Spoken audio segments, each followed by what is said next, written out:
Naturally, teenagers are always spending money, whether that be out of their parents' pocket, from an allowance, or even their first job.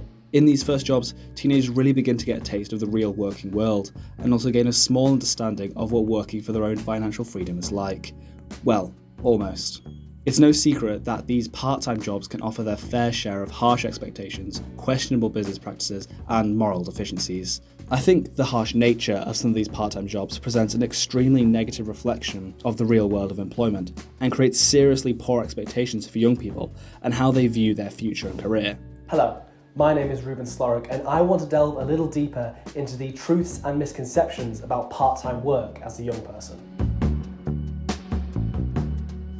In this first segment, I want to discuss the nature of attaining a job as a young person. I feel that this is an experience a lot of people struggle with. I've sat down to interview Holly Taylor, who has spent the majority of the last year job searching, and I wanted to learn a little bit more about how that process has affected her. I do serving for this local pub that I work for. I applied to multiple places off Indeed for around 3 months with no answer. It was kind of hard a little bit. I applied to quite a few jobs, and that was just the one that gave me an interview. Most people just didn't answer. So quite different my experience, because I was seeing my 19-year-old son with Down syndrome with learning difficulty, and to get part-time employment for him on like a casual current basis is nigh impossible. So that's been quite tricky and a bit of an eye-opener to the prejudice that's around. When it comes to my daughter, it was obviously considerably easier. We've employed 2 or 3 junior editors over the years, and they've worked with us for 2 or 3 years or more in some situations, and then they move on to London, or which is terrific to see them learn and blossom and flourish, and then they want a bit more action. While many positions are offered to young people, and despite the evident saturation in the hospitality and retail job role market, it is undeniably difficult for these young people to actually find work. I think in the main it's a good thing, a sort of living wage, minimum wage. You know, we've never had any qualms with that, and we've always adhered to that.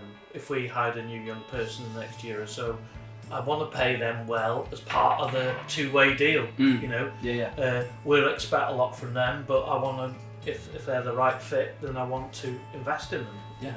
Do you think that the current pay that you get reflects the work you put in, particularly in the hospitality jobs you've worked? Absolutely not. Really? And why not?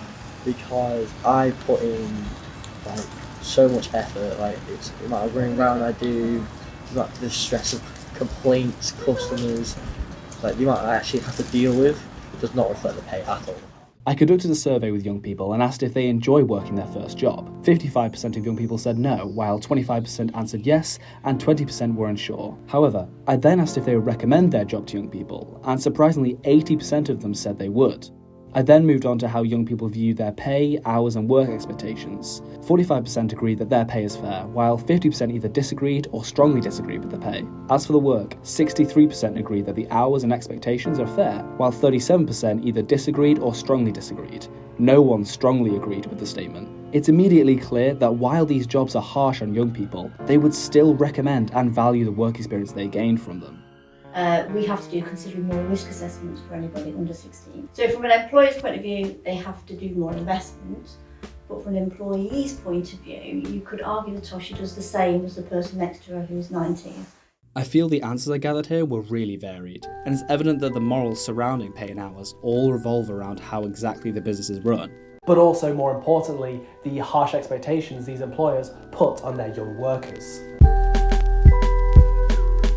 I know a colleague of mine has a daughter who worked in hospitality, and she had quite a lot of hard time with sort of unsolicited attention, and she found that really, really difficult to cope with. And I think listening to a lot of those information, I've been more cautious of my daughter going into that. It appears that due to the heavy physical side and also very social side of dealing with different customers in these hospitality jobs, it can put young people in some very seriously tricky situations. And I believe the morals of these very active and arguably stressful workflows is all revolving around the morals and understanding of the employer. Ensuring that their supervisor avoids putting them into tricky or uncomfortable situations and providing them with the same benefits and respect they do to their more senior employees is the best way to ensure that you are running a workplace that works for young people.